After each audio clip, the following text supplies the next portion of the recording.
Also, police apprehend another quack doctor in Accra, bringing to 11 the number of illegal health practitioners arrested so far in the country this year.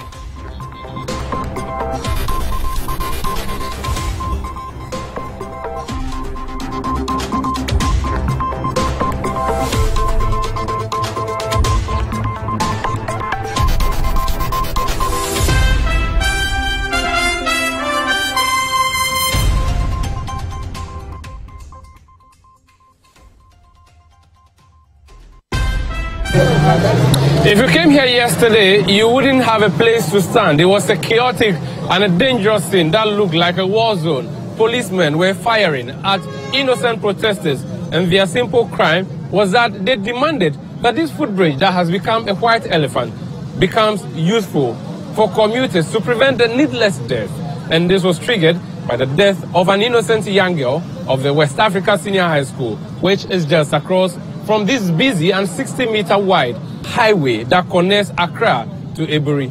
Today, we will talk to residents who live in this area, shop owners, who want speed ramps constructed in the interim to prevent needless deaths. Well, Citi News almost preempted the tragic accident that happened here yesterday with a campaign launch on the Citi Breakfast Show. The intent was simple: make sure the Adenta footbridges are fixed. This footbridge that has become a white elephant has been remaining in the same posture over the past years without it being fixed.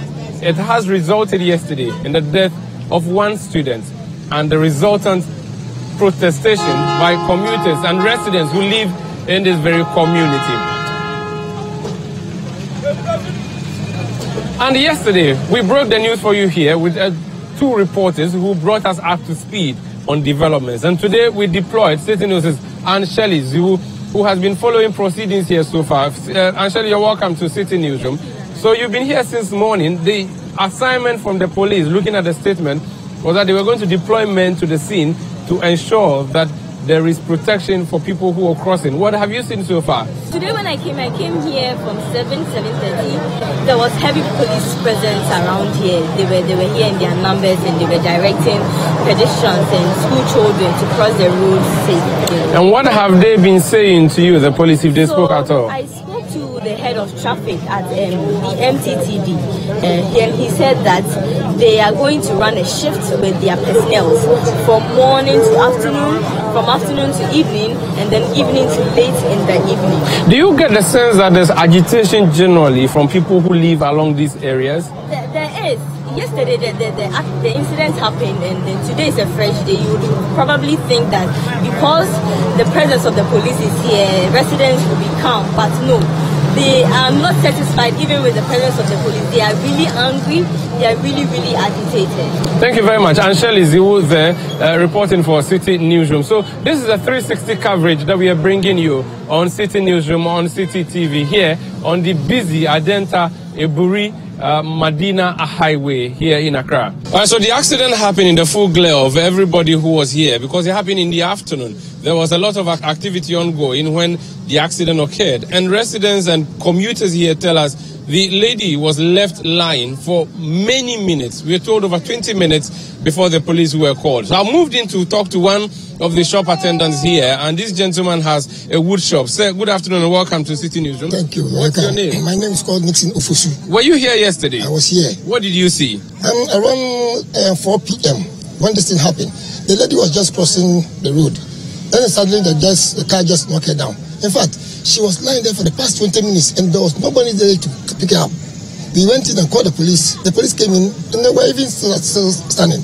There was nobody. Did you see the body yourself? Yes, I have evidence here that shows that the lady was lying there. You can see it from yourself. That's this. Yes, I can see that. Yes, she was lying there for the next 20-30 minutes, and she was breathing, and nobody was able to pick her up.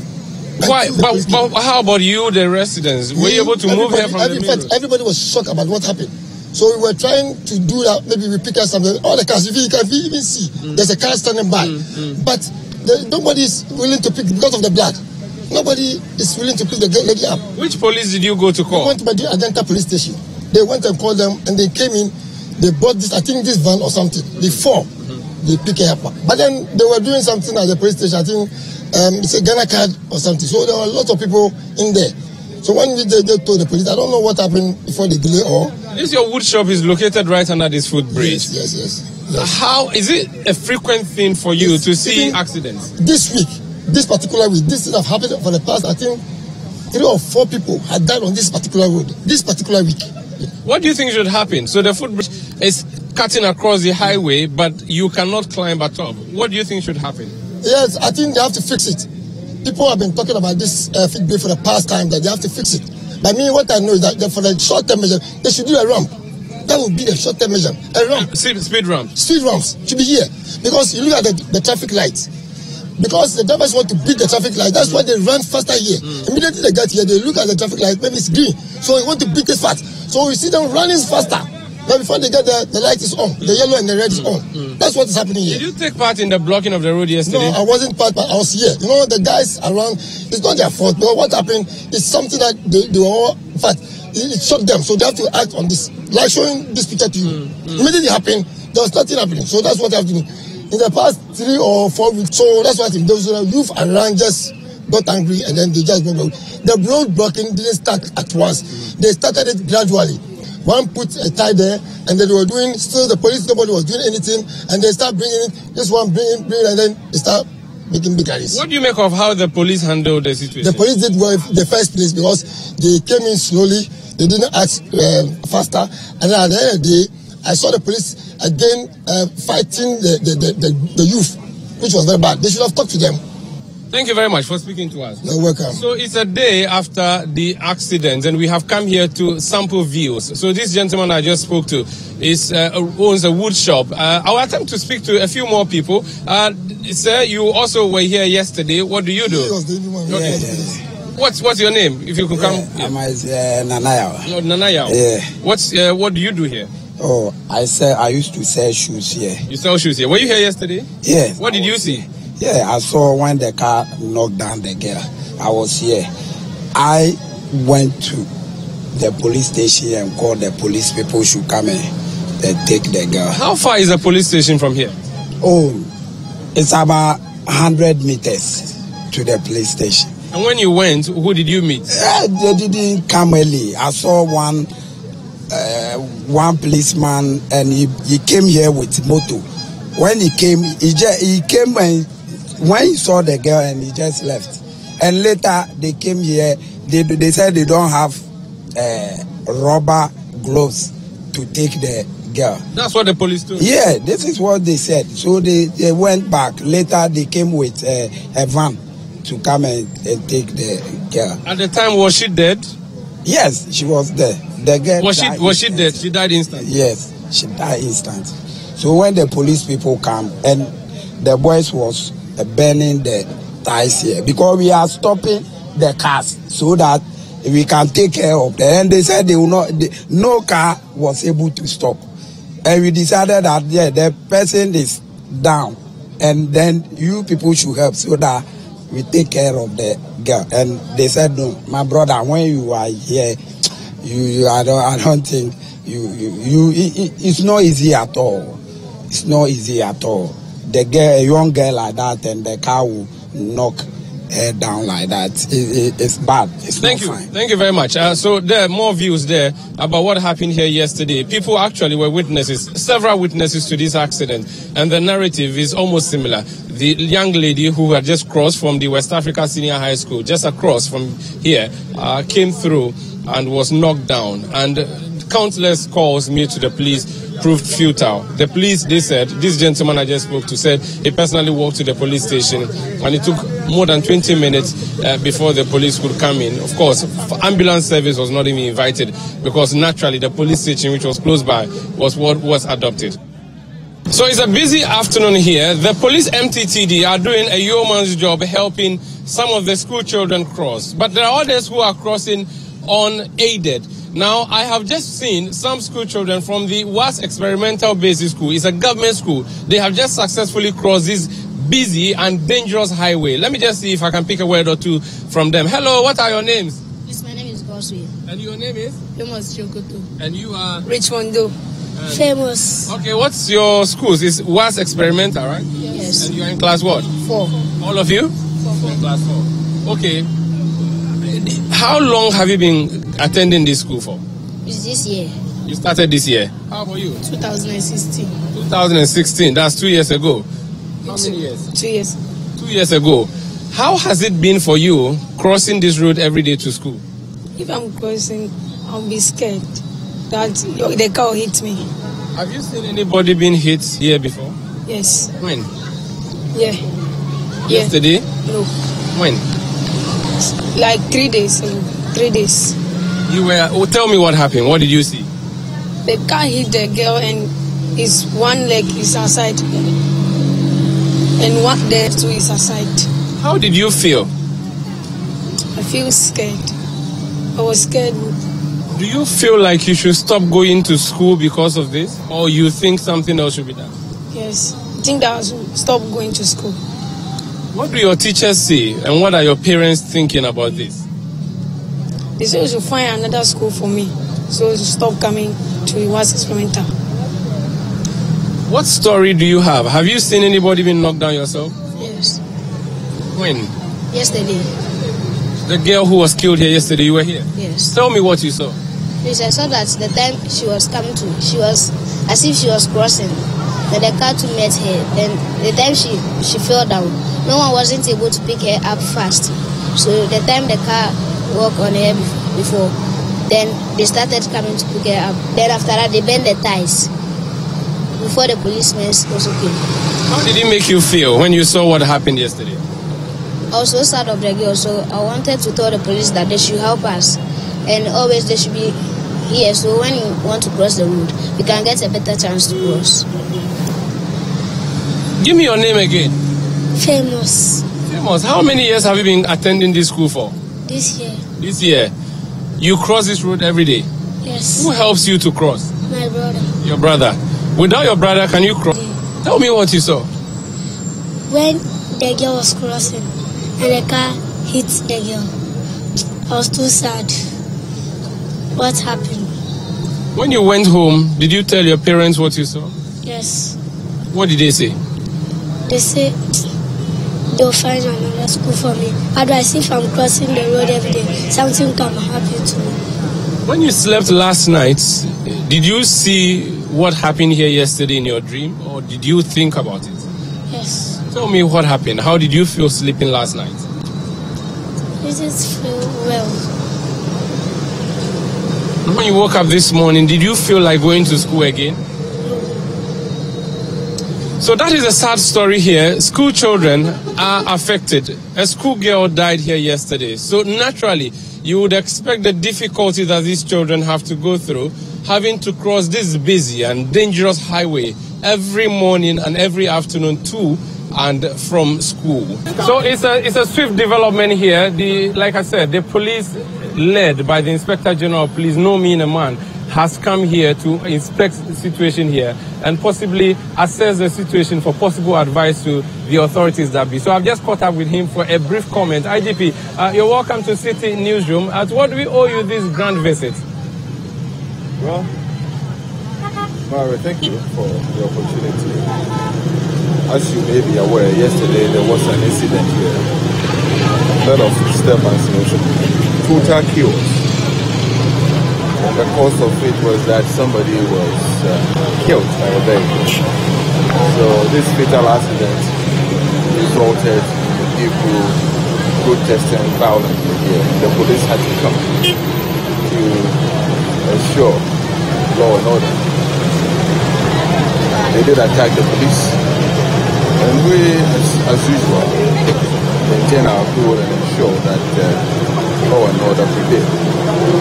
Today I'm here, come and then I said, you can see today there's a free flow of traffic, and our auto traffic officers are also here to enable this free flow and also direct the district. I believe yesterday was a climax for what we are seeing today, and you also talk about maintaining law and order here. There have been talk about policemen shooting indiscriminately yesterday, and for many, crowd control is a challenge. I know that's a professional way you have to handle these issues. I am not aware of any police officer shooting anybody yesterday. If you are, you may have to give this information to the police so that we can do this investigation and get you. We are looking forward to any person who will come to tell us where that person who was shot at is, his or her address, because it is very important that we do this investigation. Thank you very much, IGP, for speaking to us. The Inspector General of Police there, Mr. Santi Epieto, speaking to us there. And it is an interesting development here. The IGP himself to be on the ground is not unusual. It's not a usual thing to see. And so we keep an eye on the developments here and bring you more. It's a solemn atmosphere here. Yesterday, young Kasim left this house and she was going to school. The plan was to go to school and return home on her own. Sadly, she had to be returned home this morning, or rather this afternoon, by the ambulance behind me. A sad incident that occurred and which has left a whole community in mourning. You can see in the background people who are sitting here solemnly, and the adua would be done shortly before the burial through Islamic rituals would be carried out a little later on. But I've caught up with the uncle of late Mariam now, and let me just speak to him. Sir, our condolences. Assalamu alaikum. Thank you very much. Wa alaikum salam wa rahmatullah. And how did the news reach the family home? Yesterday, around about 5 p.m., we had an information. I was in the room, and then I got called out that she was involved. She was hit by a car on the Adenta Highway. So we started, trying to look out for her. So before we get there, we got the information that, she passed away. So we were informed to go to the Adenta police station. So we went there, and then the police instructed us that the body has already been sent to the morgue, that we should come this morning. And then this morning too, we went there, and then all the necessary formalities, was done. And then we went to the court with the driver, and then we had an authorization from the judge. We went to the mortuary, and then luckily for us, with the influence of Honorable Boniface, everything was easy for us, and that's how everything, to cut things short, that's how everything went about. And luckily for us, she's here, and we are preparing to do the tradition. So you lay her to rest today? Yes, sure. Tell us who young Mariam was.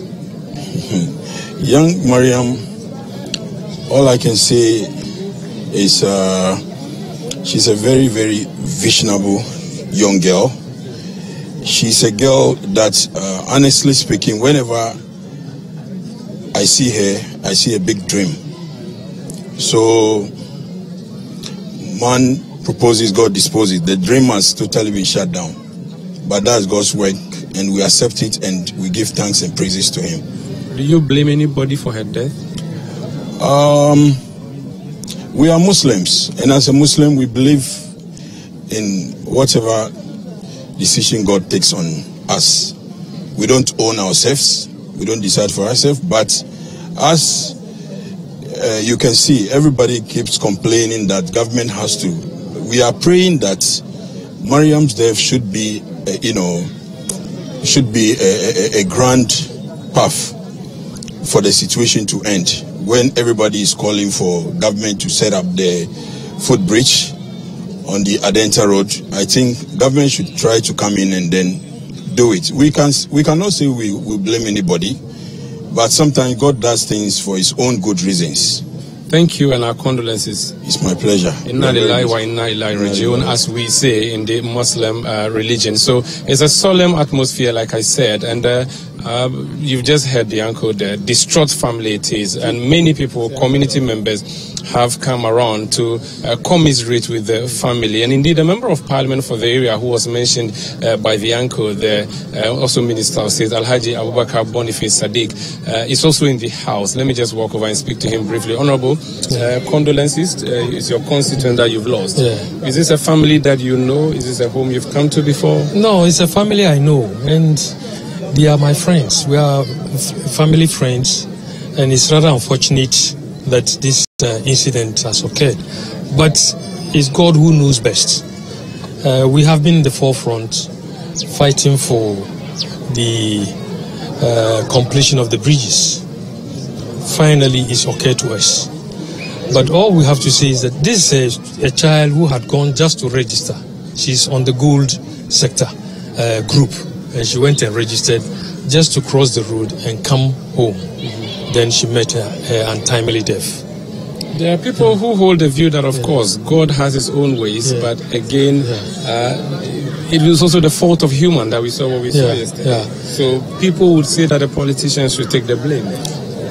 We agree in a way, but this is something that has happened, and I have the IGP here. We are still being joined, and it's actually a very developing story. It is on Citi Newsroom and Citi TV. The Minister for Roads and Highways. Yeah, Roads and Highways is here. So, Minister for Transport is here.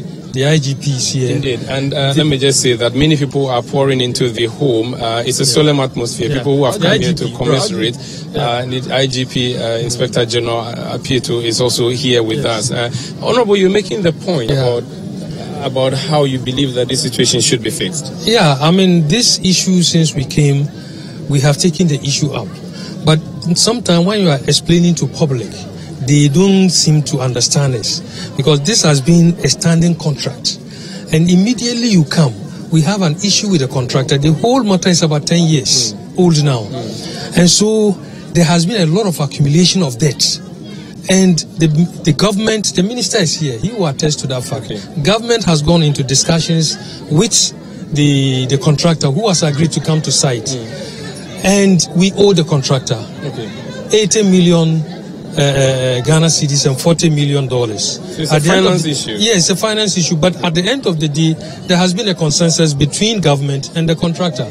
The contractor has agreed to come on site. But there's new development where the minister and the contractor have come to agreement. The minister is coming with new contractors altogether to get it done. So let me speak to the minister now. Honorable Minister, we are grateful that you have agreed to speak to us and thankful that you have also come to this home. Now, must we or should we have waited till what happened yesterday happened before we saw or see what we are seeing now, the swift action by government? You see, this is the unfortunate impression. This is the unfortunate impression that a lot of people have in this country. Okay? There is nothing like government has waited to see what has happened. Government is working on daily basis. People are not privy to what had happened for the past months. These footbridges have been there for 10 years. Yes, it has been there for 10 years. But this is not the time, to talk about the history of the bridges, what is being done. No, we are restraining ourselves not to talk about those things now. The most important thing, what people want to hear now, is how are we going to fix the bridges? At the appropriate time, the history and what has been done over the past months will be made known to the people of this country. At the moment, I don't believe in long speeches. I don't believe in any blame game. What I am interested, what the government is interested now, is what measures are we putting in place as we have started already. We have to even intensify them to get the bridges fixed. When would we see these bridges fixed? Bridges, had already been selected. They have been spoken to. Funds have been made available. We have even gone through the processes. So we don't have a timeline here, do we, of when the completion would be? No, within the next 3 months, maximum 4 months, by the end of February next year, all these bridges will be in place. That tells you that if within a week, anytime from Monday, Tuesday, you will see the contractors who have already been selected coming on site. Thank you very much. Tell Ghanaians that we are not doing it because of what has happened. Otherwise, we couldn't have put these arrangements in place. Thank you, Minister. Going on already. Thank you, Minister for Road and Highways. Let me get a word. Yes. Sorry, and apart from that, let me assure Ghanaians and the public that we are taking measures in conjunction with the transport ministry, under whose purview road safety, is operating, and of course with the police, who will ensure safety. We are providing all kinds of safety measures, including speed ramps now, including other road furniture, like crash barriers, New Jersey barriers, safety fences, at least for the time being, in connection with the police to ensure. Thank you very much. Safety. Minister there for Roads and Highways, and he's also accompanied by the Minister for Transport. Honorable, you have a comment or two? Yes, I do. Let me, on behalf of government, express our most sincere sympathy to the loss, to the family of the lost ones. It's unfortunate that we lost these people during this crucial time of our development. But let me appeal to you through your medium. I think the Minister for Roads and Highways has spoken about the infrastructure arrangement that he's making. But please, let me also appeal to you through your medium that road safety is a shared responsibility. So going forward, let all of us be part of educating our people about the safety that we need to put in place. Minister, who should take the blame for the death of young Mariam? Like the Minister for Roads and Highways just said something to you, that the issue of blame, whether it is A or B, to me that is not the most important thing now. The most important, unfortunately, we've lost such a young, budding person, and that is to be our concern. That is unfortunate that we've lost him. Over 100. I mean, there were over 100 accidents. The unofficial figure is 195 from the community members. We sat and watched until what happened yesterday happened. I think that, please, it is unfortunate that we've lost such a person. It's unfortunate. It's very, very unfortunate. But the figures that are being peddled around to, I don't know whether we can also authenticate it to find out whether it is true. Because the official figures from the police is also pointing contrary to what the figures. Do you have the official figures from the police? Yeah, but I'm coming. This is not the time for us, like I said. Let's find a way to calm down our people. Let's find a way to educate our people the way we should take good care of ourselves. For me, that is the most important thing now.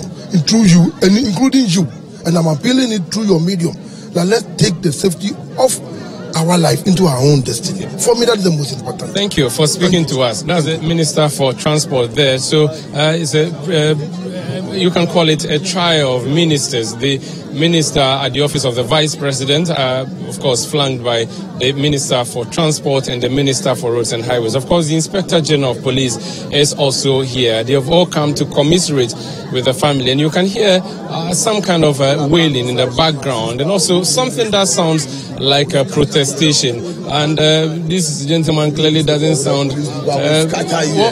what is your problem? I'm worried. You're She's worried? my sister. What is the problem? Because of the government official, I would have spoiled her. Wallah, she's my only sister. Why? Why would you spoil? Who will I talk to now? When I'm sad, I used to call her, talk to her. Now who will I call? What do you think the government officials should have done that they did not do? They cannot do anything. Since they can't bring her life back, what can they do? Clearly unhappy people here. Of course, you would know that yesterday after the death of the student, there was a massive protest, a spontaneous protest, and it is widespread in the community. More people are not happy, and of course you can hear some protestations in the background, but still sampling views and picking the views and thoughts of people here. It is indeed a solemn atmosphere as they prepare to lay to rest young Mariam. The unofficial statistics put together by residents here put the figure and the number of deaths to close to 200, and this has happened over the period of 1 year. I've actually run into a family member of one of the victims claimed by this particular road, and that's Nick Asante. Nick, you're welcome to the Citi Newsroom. So you lost your brother here, we're told? Yes. When? 31st July. 31st July. What was his name? Julius Michael. Julius Michael. Tell me about what happened on that day. So at around 7:15, I got a call. In the morning? In the evening, actually. So my office is just down here.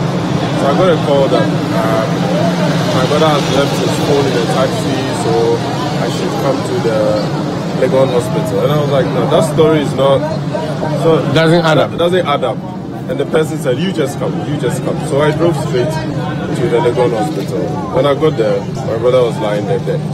And then I asked, so how? And then I was told, oh, he was crossing the road. My mom lives down here, so he had gone to visit. He was crossing the road back. He died.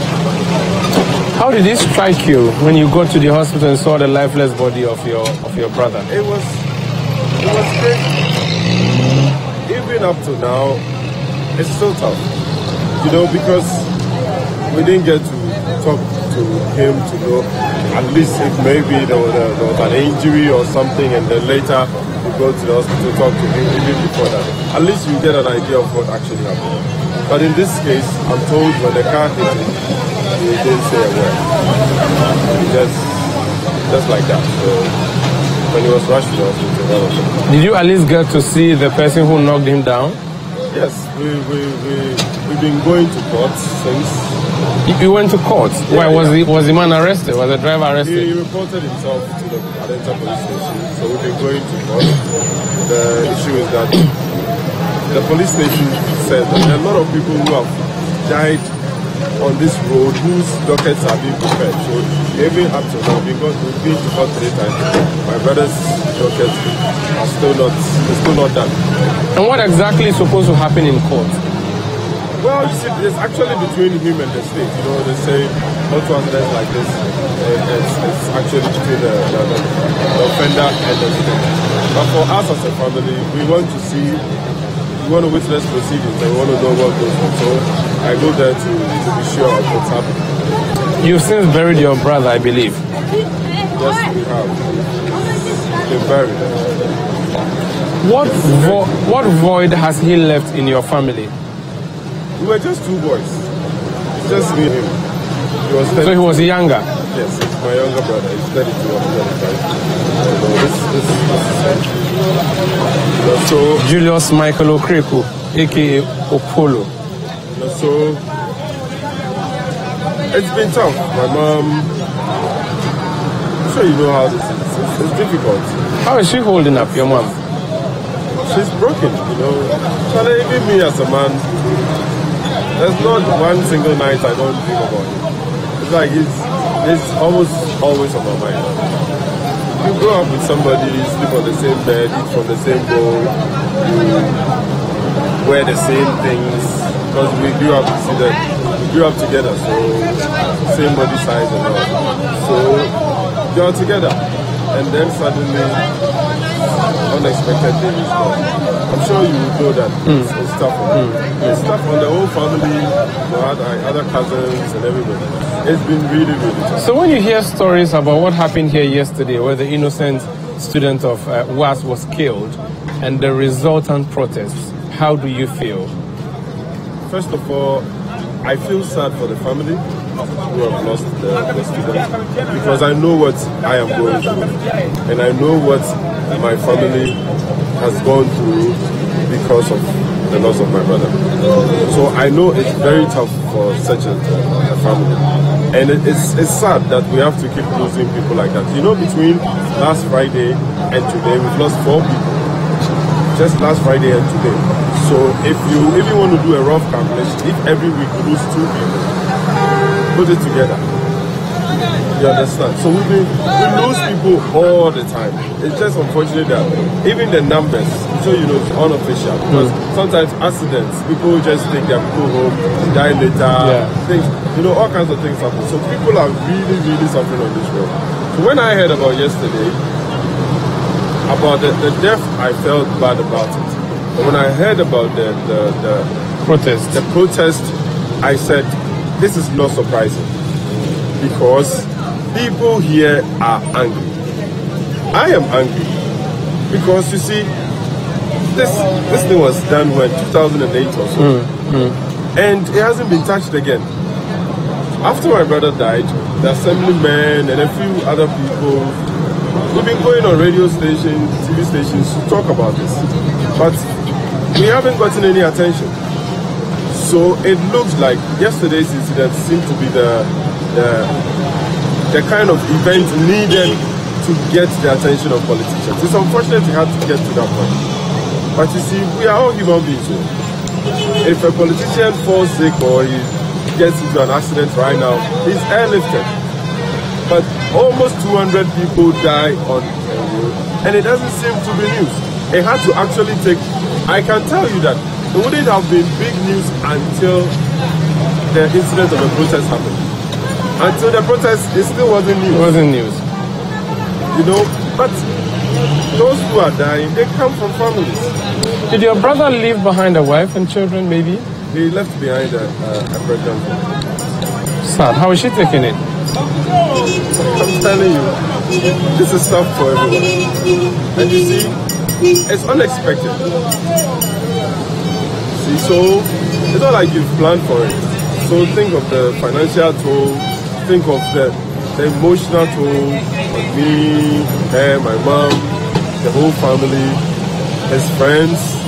He was popular in this area. You know, so it became like an area funeral. You should have seen the day of the funeral. It was done just down here. The place was full. A lot of people were here to commiserate. And it's also because a lot of people saw that as a protest. Like, this is what we're going through. We expect our politicians to come around and help. They pass, when they're passing, they go with sirens, and then they go. When there's traffic here, they don't join it. When there's a problem here, a politician will pass. Nick, we are sorry. Our condolences to you and your family. Thank you. So that's the story of Nick, brother to Julius Michael Okreku, aka Opolo. Only 32 years, was killed by a driver, a speeding vehicle on this busy Adenta Medina highway. And the reason is that this footbridge has been here for close to 10 years. It's incomplete. That's a simple story. There are several others who have lost their lives or have been maimed on this particular road due to the carelessness of the authorities that... Very sad developing story, and the president of the country has spoken to the matter. He has extended his condolences to the family of the latest victim of the road accident on the Medina-Adenta highway. In a statement, the president described the death as an unnecessary loss. He also said the scenes that played out in its aftermath are regrettable and should not happen again. President Akufo-Addo also reiterated the government's commitment to improving the safety of pedestrians on the stretch. You're also watching the Citi Newsroom. My name is Vivian Kai Local. When we come back, another quack doctor has been arrested, bringing the number to 11 this year alone. Don't go away.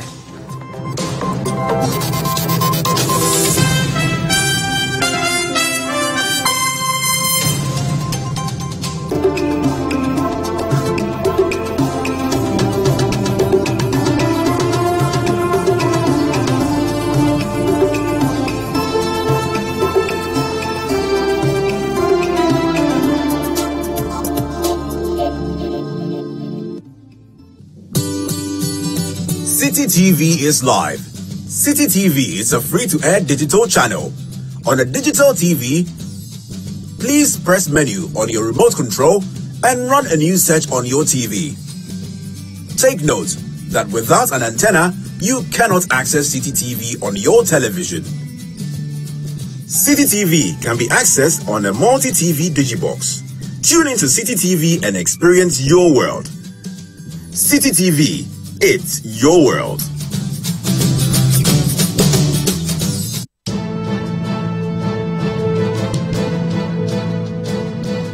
It's engaging, detailed, and loaded with factual and incisive analysis. It's The Big Issue, your preferred Saturday morning news and current affairs analysis program on Citi TV. Tune in this and every Saturday at 9 a.m. and hear the newsmakers discuss the top issues for the week. At that time, Charlotte was covered. I'm not defending Charlotte. I'm talking about the way we behave like hypocrites and ostriches in this country. At that time, she was a perfect person. It's The Big Issue with Stella Madonu on Citi TV. This and every Saturday at 9 a.m.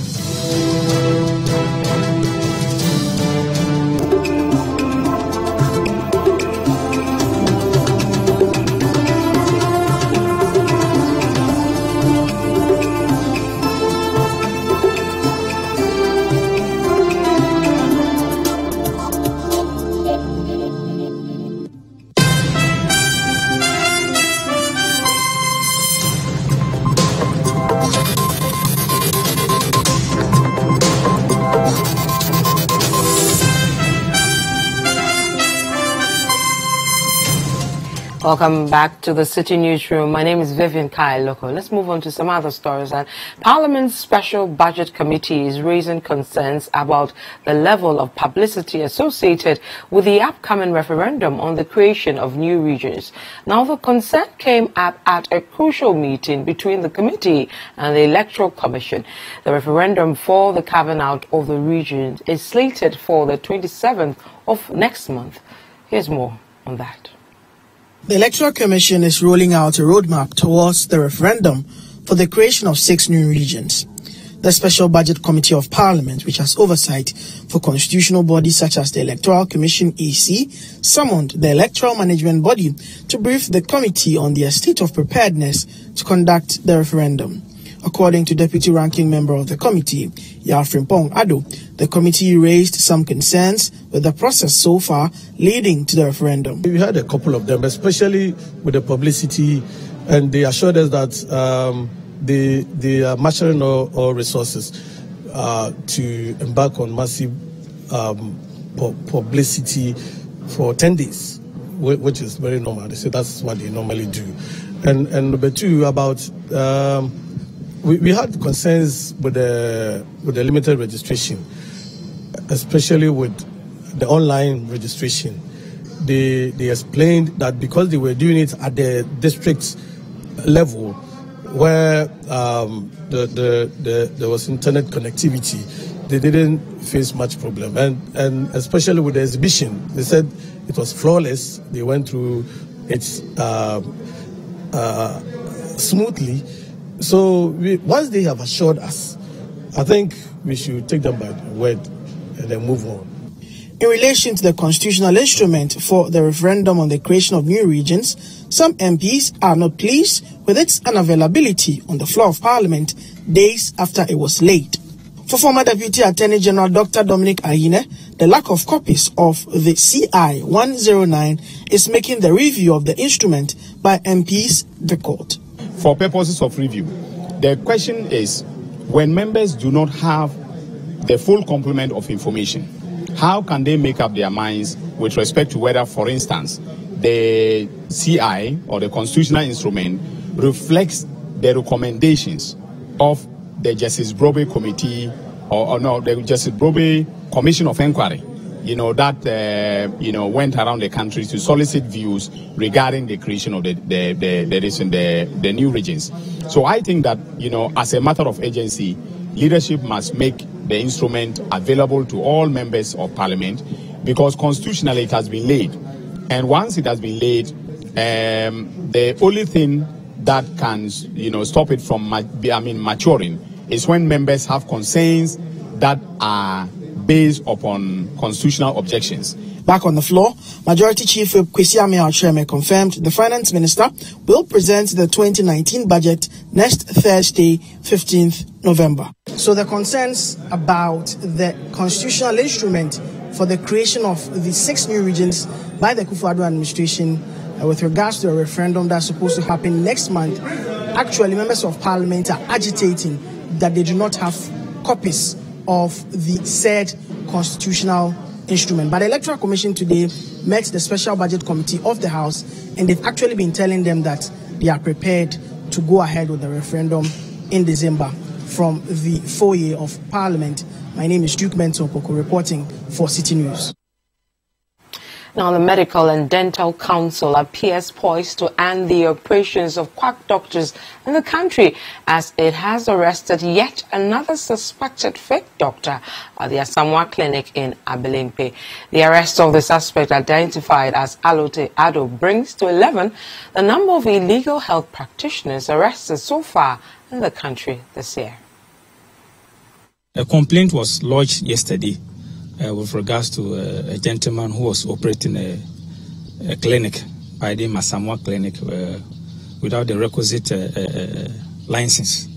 So upon such information, police proceeded to the premises, and then we met one Dr.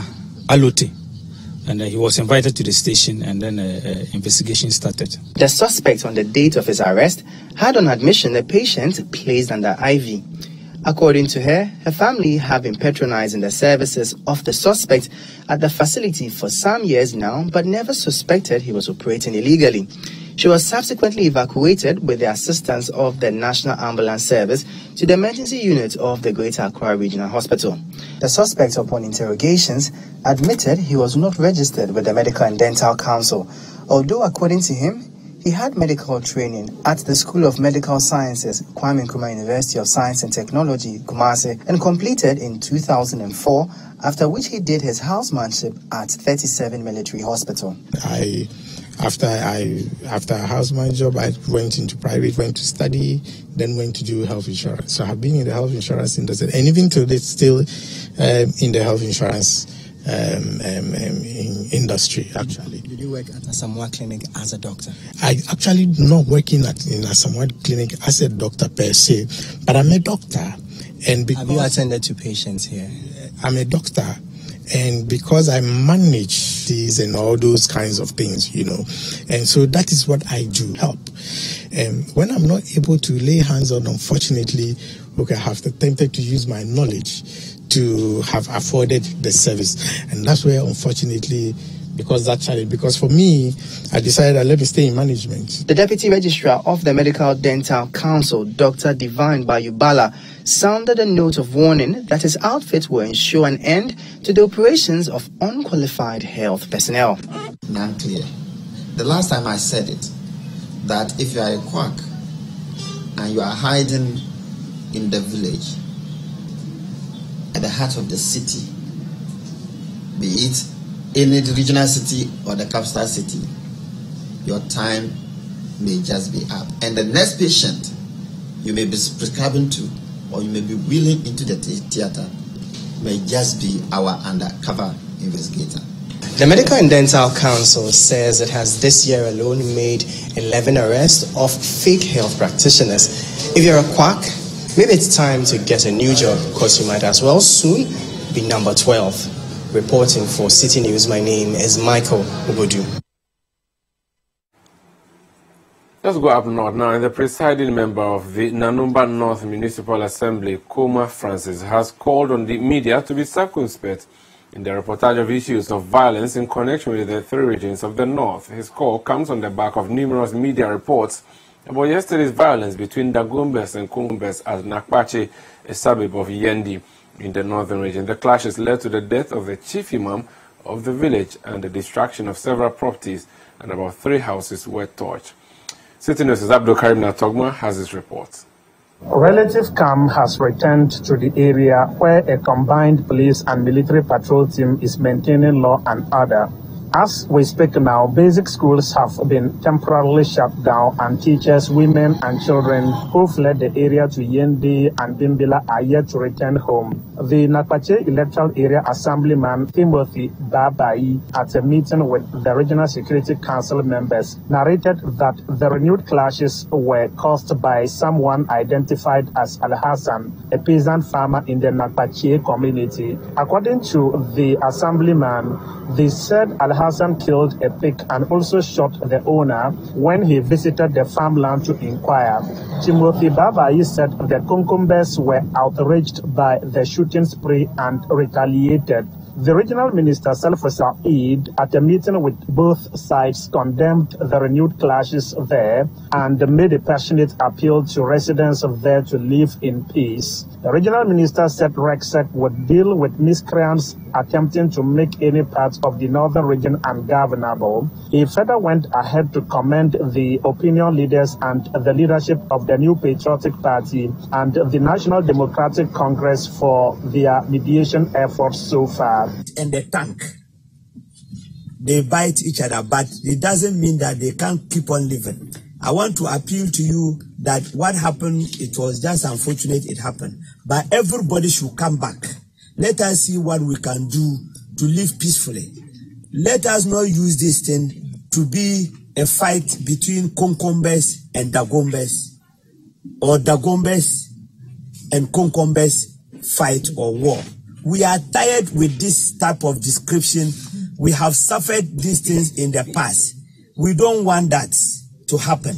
What I want to say is that it is a fight, misunderstanding that led to this fight between two individuals, an individual Dagomba and an individual Konkomba, an individual household of a Dagomba and an individual household of a Konkomba. It shouldn't be a full-scale Dagomba conflict against Konkomba conflict, or a Konkomba as an ethnic community against a Dagomba ethnic community. Please, if we start looking at issues like that, it will help us a lot, because even in the same household, family, whether Dagomba, Kombonga, Nanumba, Basari, whatever, once in a while, if you have your house, there sometimes be misunderstanding, but it shouldn't be like a full community or a full ethnic community fight.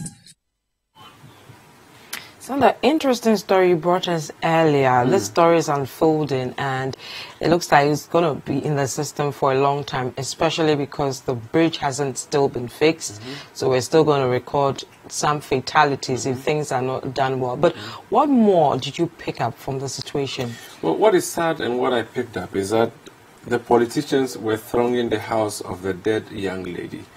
And community members, I'm sure, have seen more government officials in the past 24 hours than they've ever seen in their lives, except when they see them, you know, in their siren-driven convoys moving on the highway headed to Eburi, to the Pediasi Lodge, for instance. It is unfortunate that it's been months, it's been years since these people have been demanding for a simple footbridge to be constructed. It's been weeks since Citi Breakfast Show and Citi FM restarted its campaign for these footbridges to be fixed. And it baffles my mind that the main structure across the road has been built. It's a matter of the stairs that will lead to the top that has become a problem. And we are having to fight and haggle over whether we are having to remove this contractor and introduce another contractor, and that the cost of paying the contractor is a challenge. So why did we all of a sudden get the money that we are announcing? Because in my interview there with the Minister for Transport and the Minister for Roads and Highways, they've shifted the plan from 3 months to 1 week. They're going to start the work. In fact, they said by Tuesday, if we went there, there'll be work, and that by February, everything would be done. Why did we get the money from all of a sudden? It means that we don't have our priorities set right, and that is a sad situation.